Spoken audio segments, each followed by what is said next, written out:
Obrigada, Marcos. Bom dia a todos os ouvintes da 95. Hoje, para falar de um tema que, para alguns, de repente, não leva muito em consideração, mas para outros realmente é uma situação complicada, que é a obesidade, né? Você acha que, por exemplo, a gente começar entendendo que a obesidade é realmente um problema de saúde, resolve você encarar, por exemplo, isso de perto? Olha, Marcos, é crescente a obesidade, não só no Brasil, mas no mundo inteiro. E quando eu digo é crescente a obesidade, eu quero que as pessoas entendam que é crescente desde a infância. E isso é o que nos preocupa muito mais. É um problema, sim, de saúde pública, né? Porque a obesidade, ela não vem sozinha. A obesidade, ela traz consigo inúmeras doenças, né? Então, o que eu queria que as pessoas entendessem, vem crescendo muito esse perfil da obesidade, e eu quero me deter um pouquinho ao Brasil, e essa crescente obesidade, ela está transformando as pessoas não entendem muito ainda o que é a obesidade. A obesidade não é apenas aquela gordura que nós podemos observar em outra pessoa ou em nós mesmos, né? Então, a obesidade, ela só no Brasil, né, 50% da população está acima do peso. Não obesa, mas acima do peso. Quase 20% dessa população é obesa, tá? Então, a obesidade, ela é uma doença crônica. E muitos não sabem, desconhecem, mas e ainda negligencia quem conhece, é que a obesidade ela é uma doença inflamatória. Então, ela causa uma inflamação crônica na pessoa que é acometida pela obesidade. Eu escuto muito no consultório, em saúde pública, as pessoas dizerem assim, chega para mim, né, se vangloriando e faz: Isabelle, eu sou obeso, mas meus exames são todos normais. Quais exames? Né? Muitas vezes as pessoas se detêm aos exames como só uma glicemia, um colesterol e um triglicérides, e os exames estão todos normais, mas não é bem por aí. Né? Então, a obesidade, muitas vezes, ela traz algumas outras doenças de forma muito silenciosa. E aí, a gordura, a própria célula de gordura, para quem não sabe, a célula de gordura, ela libera substâncias inflamatórias. E ela começa a inflamar, vamos dizer assim, vários órgãos e causa algum comprometimento de secreção de hormônios, de enzimas, por exemplo. E aí começa a doença gordurosa do fígado, né? Que a gente chama de esteatose hepática. Ou muitas pessoas chamam de gordura no fígado, né? Simplesmente. Resistência à insulina, que vem a causar um diabetes. Então, assim, a própria resistência à insulina já é um processo inflamatório da pessoa obesa, né? É uma resposta a essa inflamação que as células de gordura causam. Então, o que eu queria hoje era muito mais que um apelo, né? Não existe uma fórmula para a obesidade. Não existe você comer um alimento específico, que muitas vezes hoje na internet a gente acha muito, né? Você consumir isso todo dia, você vai acabar com a obesidade. Se você tomar água com limão todos os dias de manhã, você vai acabar com a obesidade. Se você consumir cúrcuma de tal forma, você vai acabar com a obesidade. Não existe. É uma fórmula, um alimento que vem a curar a obesidade. Eu costumo dizer que a obesidade, ela trabalha alguns remédios. O primeiro remédio é a alimentação adequada, o segundo é a atividade física, controle emocional, que é muito interessante, porque as pessoas não entendem muito a fome. Os bebês, eles têm muito esse comando ainda da saciedade, da fome e saciedade, muito presente, tanto que as mães às vezes reclamam. Eu ofereço, mas ele não quer mais. Eles têm essa saciedade muito presente. E nós vamos perdendo isso ao longo do tempo, né? Porque nós temos vários tipos de fome. Nós temos a fome realmente fisiológica, que é aquela barriga roncando. E qualquer alimento vem a saciar a nossa fome. Temos a fome emocional, que é um problema muito frequente, que as pessoas fazem: eu estou com uma vontade de comer uma coisa específica, por exemplo. E tem aquela fome social, que é você comeu, né, tá? De repente fizeram uma festinha ali, você vai comendo, conversando, e você não está com fome. Então, tem diversos tipos de fome que leva a uma desordem futura, como a obesidade, tá? Então, assim, nós temos que ter controle. Isabelle, de que essa obesidade surge? Por que uma pessoa obesa? Muitos julgam, né? Eu acho que antes de qualquer pessoa julgar, você deveria dar as mãos àquela pessoa e vamos nos ajudar, por exemplo, vamos começar uma atividade física. Tem pacientes meus, lá em Serra Negra, um grupo que eles decidiram, na fábrica que eles trabalham, levar o alimento, né? todo dia um levava frutas, por exemplo, e dividia, eram 4 ou 5 pessoas, e começaram a fazer essa alimentação saudável e dividindo os lanches, né? Cada um levava um lanche saudável por dia. Então, isso é uma forma de se ajudar, né? Vou ajudar meu amigo, que ele está precisando. As companhias também, elas influenciam muito. Se você é amigo de uma pessoa que gosta de comer, que sai apenas para comer em grande quantidade, você acaba indo também para esse lado, você acaba criando esse hábito de comer demais. Então, assim, a obesidade, ela surge por diversos fatores, como a gente chama, ela é multifatorial. É genética, né? Você tem uma ordem, na sua família tem um histórico de obesidade muito grande, então tem ordem genética, tem ordem emocional, transtornos alimentares, tem ordem também de comportamental. Hoje em dia as pessoas comem muito assistindo TV. E aí acaba que você não observa o que você está comendo, você come muito rápido e essa sua saciedade ela não vai chegar tão rápido, tá? E hoje também tem um grupo de pessoas que se alimentam teclando no telefone celular. Também né? é a mesma coisa, né? Você não você não percebe controla. que você come. Não, você não percebe o quanto você come desse jeito. E, por exemplo, existem pais, os pais, eles têm culpa também nessa questão. Esse negócio de falar de culpa é um pouco forte, né? Mas mas é a palavra, né? É a palavra. Os pais, por exemplo, a criança ela tem que ser educada com relação à alimentação desde pequenininha? Desde cedo. Eu brinco muito que criança não trabalha, portanto, criança não tem dinheiro para comprar alimentos. Né? Então, o alimento, ele chega à nossa casa através dos pais, através dos avós, então, de quem fornece aquele alimento para casa. E outro problema grande nas cidades menores, né, as pessoas têm muitas contas em mercadinhos, e quem mora próximo ao mercadinho, a criança já vai lá, compra, deixa na conta do meu pai. Então, assim, isso é muito, você tem que adaptar essa criança. Hoje nós vemos muito crianças com doenças de adulto, gente. É crianças com diabetes, é crianças com problemas cardíacos, é criança, só que a gente vê, colesterol e triglicéridos elevados. Então, assim, muita doença de adulto em criança com problemas renais. Né? Muito frequente. Então, o que será que está acontecendo, né? Será que também isso não está... o erro no tipo de água que consome, o erro na quantidade de alimentos que se dá a essa criança, o erro na quantidade de alimentos ultraprocessados, que são aqueles de prateleira, que são aqueles que são ricos em sal, são ricos em conservantes. Então, onde está o erro? Vamos parar para pensar, né? É muito mais fácil eu chegar e, vamos dar essa medicação, ele vai melhorar temporariamente. Né? Porque se ele continuar com os mesmos hábitos, isso vai ter um retorno e vai piorar e vai trazer outras doenças associadas. Como é que você consegue identificar que você está obeso? Pronto, nós temos protocolos, né? Nós temos alguns parâmetros que a gente avalia essa obesidade e é um cálculo que a gente faz de IMC, né? Que é o índice de massa corporal, que a gente faz um cálculozinho do peso dividido pela altura ao quadrado. Só que esse cálculo, ele é um pouco falho, a gente usa ele, tá? Mas aí eu vou eu gosto muito de comparar. Você tem um atleta que tem um alto nível de massa muscular, um alto percentual de massa muscular. Se você fosse fazer só o IMC, ele seria obeso, na classificação do IMC, né? Então, assim, o IMC a gente usa mesmo mais para pessoas obesas e a gente trabalha junto com outras medidas. A gente faz circunferência, a gente faz as pregas cutâneas. Então, assim, tem algumas outras. Mas pelo IMC, se você tem uma pessoa que não é atleta, que não faz atividade física, claro, e aí, assim, de grande intensidade, diga-se de passagem. E aí a gente usa o IMC. Apenas. No caso, você divide o peso? O peso dividido pela altura ao quadrado. Então, você faz a altura 2 vezes. A altura? 2 vezes, né? Altura vezes altura. Altura vezes altura. Isso. Certo. Aí você guarda esse valorzinho, esse resultado, aí pega o peso e divide por esse valor. Certo. O Marcos está calculando. Vamos lá, então 1,70 vezes 1,70, né? Aham. Deixa eu só... 1,70 vezes... Meu Deus do céu, já que vou estar... Com certeza está obeso, né? Dá 2,89. Pronto, agora você pega seu peso e divide por 2,89. 90 dividido por 2,89. Qual o valor? 31,14. Pronto. Estou obeso. Ai, meu Deus, vai ser no ar que vai ter essa notícia. Estou obeso. Então, Marcos, dentro desse IMC, como é que a gente calcula? Nós temos os parâmetrozinhos, né? De um determinado valor, 18,7 até 24,9, a pessoa está em normalidade. De 25 até 29,9 em sobrepeso.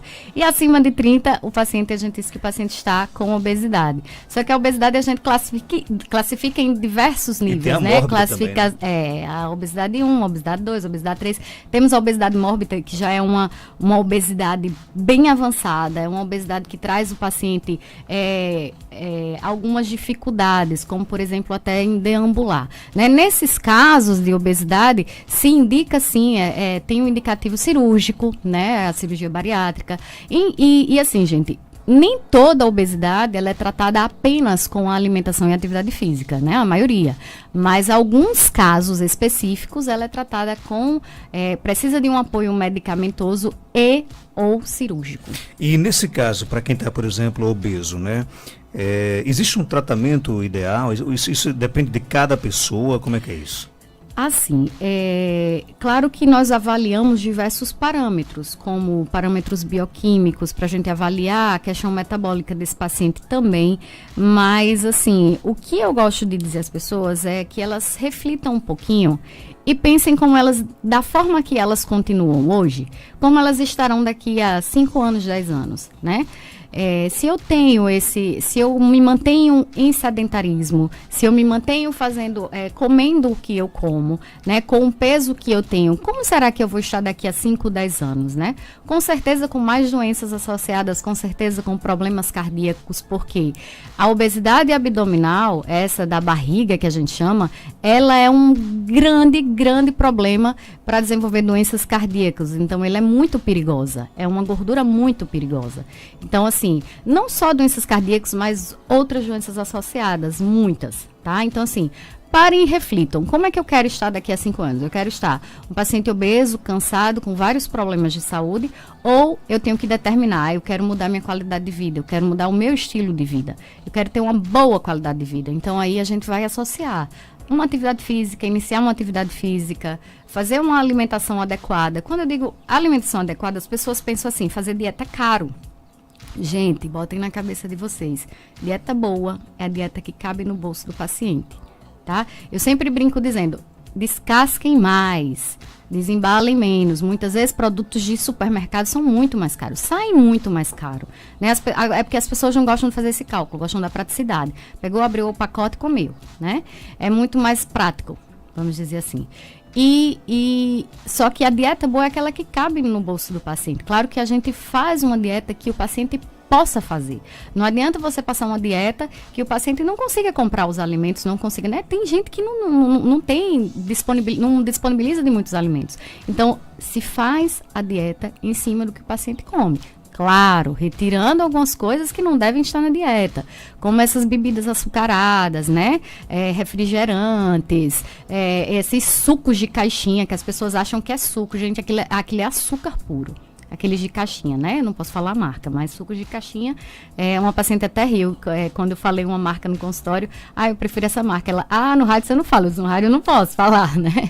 Então, assim, tem umas bebidas gaseificadas, né? Com gás, que querem imitar água. Aquilo não é água, gente. Aquilo não hidrata. Aquilo é uma bebida gaseificada cheia de açúcar, tá? Então, assim, tenham cuidado. Tirem esses alimentos gaseificados. Tirem essas gorduras demais em excesso. Hoje está numa moda essas dietas low carb, que você tira o carboidrato, como as pessoas dizem, né? Não é tirar, é reduzir o carboidrato. E consomem gordura de todo jeito. Não é assim, gente. São estratégias. Essas estratégias nutricionais a gente usa em determinadas situações e nós sabemos o que colocar, né? Não é qualquer tipo de gordura que você vai estar colocando na dieta. Então, assim, evitar também esses embutidos. Eu gosto muito de bater no ponto dos embutidos, que são esses produtos como presunto, salsicha, mortadela, tem um consumo muito elevado, tanto de mortadela como salsicha, né? Por quê? Por ser mais barato, por ser mais acessível, mas coloquem na cabeça, vocês estão pagando barato para sair caro, não muito tempo depois, né? Mas vai sair muito caro para a sua saúde. E é bom você falar sobre isso porque quem procura, por exemplo, Isabelle, no seu consultório, né? Você passa a dieta de acordo com o que as pessoas gostam de comer. É isso? Claro, existe, né, assim, o recordatório alimentar. A gente sempre pergunta, né, o que é que o paciente gosta de comer, como é a alimentação diária dele, ou um recordatório alimentar, ou você vai me dar um inquérito de 3 dias. Geralmente a gente usa mais o recordatório, né, que é uma coisa mais direta. E as preferências, as aversões alimentares. Então, assim, a gente tem que fazer toda uma investigação para colocar aqueles alimentos que o paciente está habituado realmente a comer. Não adianta, assim, você comer, você quer comer uma papa de aveia, eu detesto papa de aveia, lá vem a papa de aveia no cardápio, né? E a pessoa vai fazer? Vai comer fazendo careta? Não é isso, a nutrição não é isso, né? A nutrição é muito mais que isso. É você trazer uma alimentação de qualidade para o paciente, né? E que ele goste de consumir isso para poder, assim, ele ter uma melhor qualidade de vida, né? Tem uma pergunta aqui do nosso ouvinte, ele disse que o filho dele tem 5 anos de idade, ele é gordinho, né? Às vezes ele não sabe como é que ele deve ajudar, por exemplo, o que é que faz para resolver essa questão. Qual seria o primeiro passo para o nosso pai resolver a possível obesidade do filho dele de 5 anos? Pronto, tem muitas questões que a gente pode envolver aí, né? Essa criança foi uma criança que mamou 6 meses, mamou exclusivo. Essa criança, porque tem muitas crianças que ficam obesas apenas em amamentação, o meu foi um, né? Meu primeiro filho, ele ficou obeso em amamentação. Então, assim, foi uma criança que também mamou exclusivo, isso é um ponto crucial, que a gente precisa saber. Porque a obesidade, ela pode ser gerada de uma forma errada por papas, por mingaus que as pessoas dão quando os bebezinhos nascem, né? De forma bem errada. Posso até trazer depois um programa, né? A gente falar sobre essa alimentação infantil. E aí, a gente pode procurar saber também, essa criança é uma criança ansiosa, e essa ansiedade, ela gera essa fome emocional, né? Ela fica beliscando, ou essa criança, ela fica muito em casa, sentada, não faz atividade física, e eu costumo dizer, gente, a melhor atividade física de criança é brincar, é correr, né? Elas brincam muito correndo, é jogar futebol, no caso do menino, né? Andar de bicicleta. Então, assim, as crianças, elas têm essa oportunidade de fazer uma atividade física brincando. Então, coloca seu filho, as primeiras coisas que a gente tem que fazer é colocar seu filho para fazer atividade física brincando, né? Bem interessante isso. Vai brincar, vai jogar bola, né? Hoje a gente prende muitas crianças em casa. E a segunda questão é você trabalhar esse emocional, se ele come e belisca muito, ter o horáriozinho dele comer de forma correta. Tentar também ser exemplo. Eu acho que o principal ponto é o pai e a mãe serem exemplos para o filho. Então, se você coloca uma Coca-Cola, vamos dizer assim, um refrigerante, na mesa na hora do almoço e vai dizer ao seu filho, não, você não pode comer isso, tomar isso. E você consome, o pai ou a mãe, então assim, a criança não tem esse entendimento para dizer, eu não posso, ela é uma criança. Então você seja o exemplo. Você diga, não, aqui ninguém vai tomar mais, todo mundo vai ter uma alimentação saudável e tentar explicar os porquês também. Não é só impor e dizer, não pode. Não, explique, não, isso não faz bem para a saúde. Criança tem muito essa coisa, ela já chega em casa, às vezes, da escola dizendo, mas isso faz bem para a saúde, isso não faz bem. Então você trabalhar essas questões, faz bem, vai adoecer, e você mostrar o alimento que vai trazer benefícios para ele, e você consumir também, para mostrar esse exemplo, é o outro passo mais importante. Tem crianças que, por exemplo, tomam café, almoçam e jantam na frente da televisão, muitas vezes no quarto da maioria, né? Quem é que nunca teve um filho que fez isso, né? Isso é perigoso? Muito, porque vem naquela questão da fome que você não sacia. E aí você está desregulando o seu setor de saciedade, né? Então aí você vai mostrar para o seu corpo que você pode consumir muito e você não vai ligar esse setor da saciedade. Por quê? Porque você come sem prestar atenção no que você está comendo, você come muito rápido, em grande volume, e vai demorar a sentir essa saciedade. Então a gente tem que mastigar muitas vezes, tem que comer devagar, para que você consiga, né, atingir esse ponto de saciedade. Tá bom? O ouvinte quer saber o seguinte, o peso da mãe na gravidez, por exemplo, o que ela come também na gravidez, pode influenciar na obesidade da criança? Com certeza. Hoje nós sabemos cada vez mais, hoje em dia tem uma chuva de estudos em cima de tudo que acontece na gravidez. Você está programando seu filho metabolicamente. Então, assim, tudo que a mãe consome, tudo de errado que a mãe consome, vai estar associado aos erros metabólicos também da criança, do bebê. Então, é aquela historinha que eu falei do que muito se fala dos plásticos, né? Do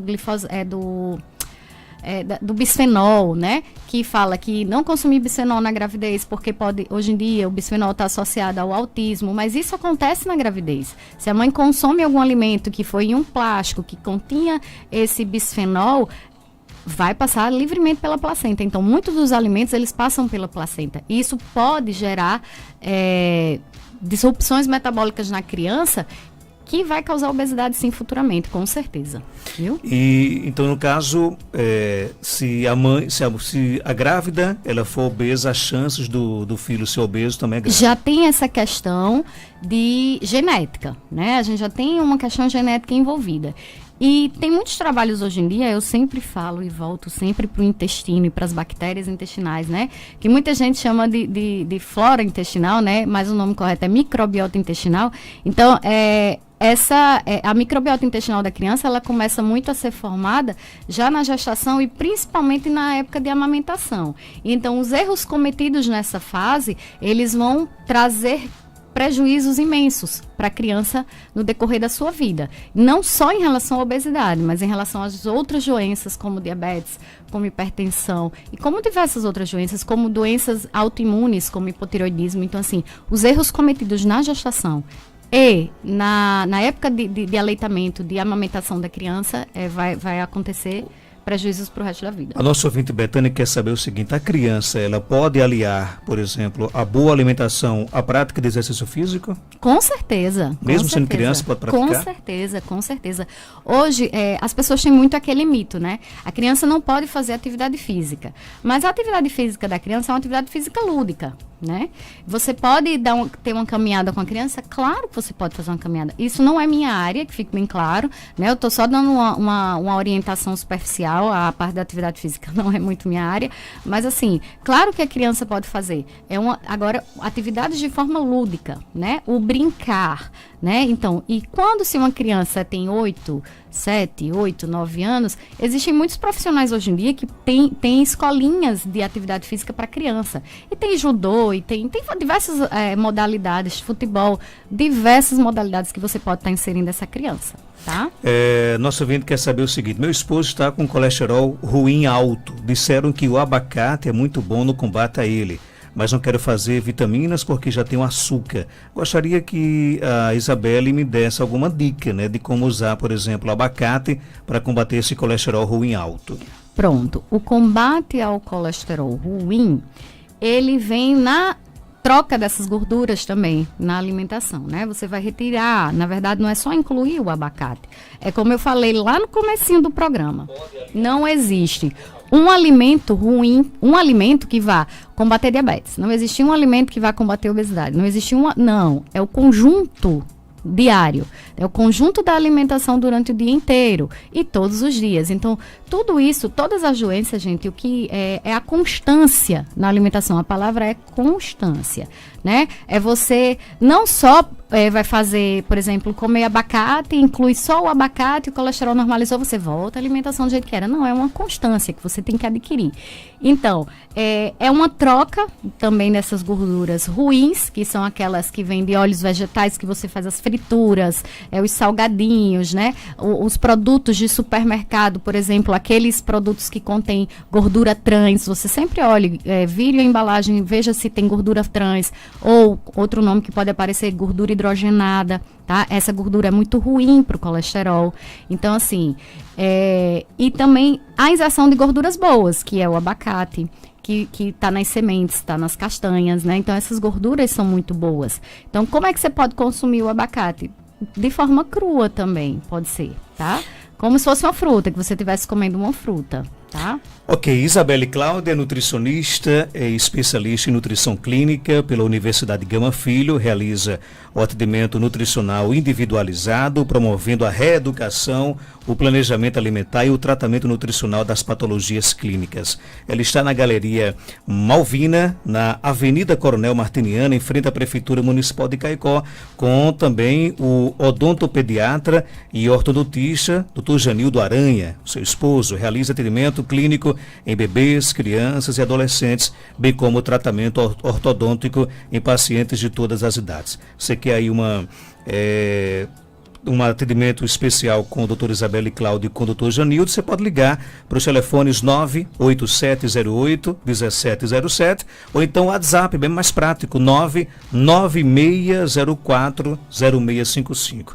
Galeria Malvina, Avenida Coronel Martiniano, em frente à Prefeitura aqui do município de Caicó. Isabelle, seja bem-vinda sempre aqui ao nosso programa. Obrigado por sua participação. Tem alguma dica especial para fechar o programa de hoje? Obrigada, Marcos. A gente pode fazer de alimentação infantil, né? A gente pode trazer na nutrição infantil no próximo programa. Eu vou me comprometer com vocês. E eu queria deixar um beijo especial. Minha irmã, ela mora em Portugal e ela toda segunda assiste o programa. Miguel. Aqui está a sua mãe, Maria de Lourdes Nascimento. Está aqui a sua irmã, Cátia Nascimento. Está aqui a sua amiga que está desejando aqui para você um dia maravilhoso, que é a Evaneide Nóbrega. Ai, um beijo, minha chefa. De saúde de Serra Negra, né? Qual o nome da filha da Evaneide, pessoa maravilhosa, que sempre escuta aqui o nosso programa? Pronto, mas sinta-se também abraçada. Para terminar. Tá ok? E o Glauques... Angelina, conheci a Angelina, pessoa maravilhosa, escuta aqui o nosso programa todos os dias, né? E também Glauco Espínola, tá lá em Jardim do Seridólia, mandando um forte abraço para você. Abraço também. Então, mandar um beijo para minha irmã, que sempre assiste. Meus sobrinhos, eles estão em férias lá em Portugal também, né? Eles moram lá. E eles ficam na ansiedade de assistir a tia toda segunda. Então, meus amores, Bia, Miguel, um beijo da tia, tá? Para minha irmã e meu cunhado. Então, sintam-se abraçados. E um beijo para todos os ouvintes que também nos escutam.